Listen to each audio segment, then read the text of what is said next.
Okay, more auxiliary events. Let's create some patterns. So a new P3 pattern.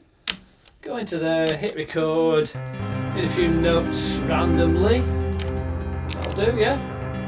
Doing some stuff. Go and create another pattern.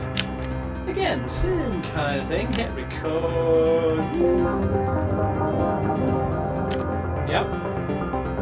Okay, so you've got two different patterns running. Now let's mix and match notes from one to the other.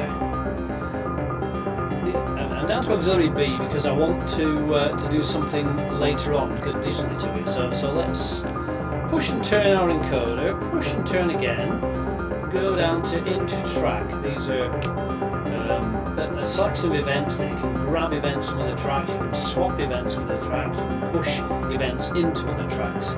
Dead useful. We'll try swap.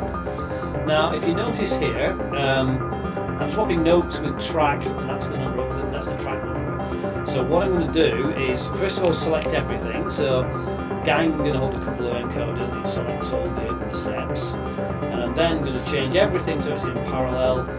I'm going to swap notes with track 15, which is the one I banged in first.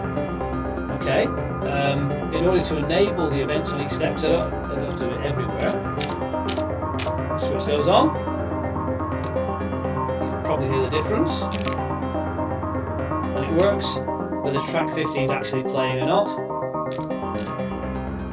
But if you notice, if just that track's active, the other auxes aren't, I just hear the original. Okay?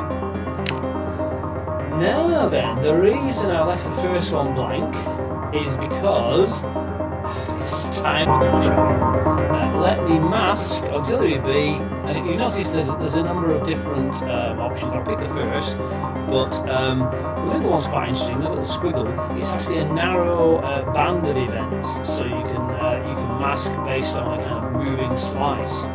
Anyway, we'll pick the first one just for convenience, and we'll use knob A. There's two knobs here that you can use for general stuff, so I'll use knob A just for the sake of it. Now then, still nothing happening because I haven't enabled any of the events. What I need to do is each of these steps give it a value for masking, so that when I turn it past that value, the masking kicks in. Let's pick a nice sloping value. If you've ever used this little technique for creating swerves, it's rather nice. What you'll find is if you do a shape like that, only the events right at the end will be unmasked. It's actually unmasked. Okay, and you can let's see, make a little curve in the middle, a couple of blips like that. What happens now is that only those with high values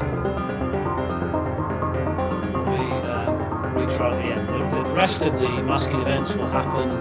The top one's around about 61, so around about here. Okay?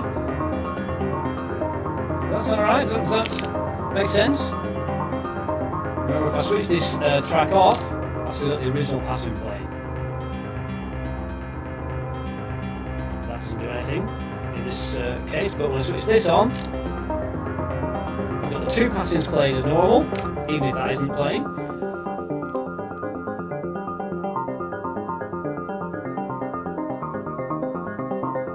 See? And because I'm grabbing swapping events with this, what I can do is go into that track and go into step time record. So what have we got? Just simple step time record, bang some notes in. Yeah, does that sound good? Let's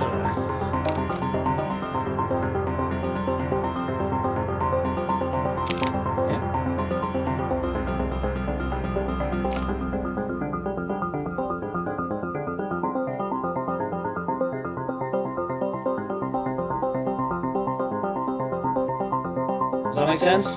Probably not.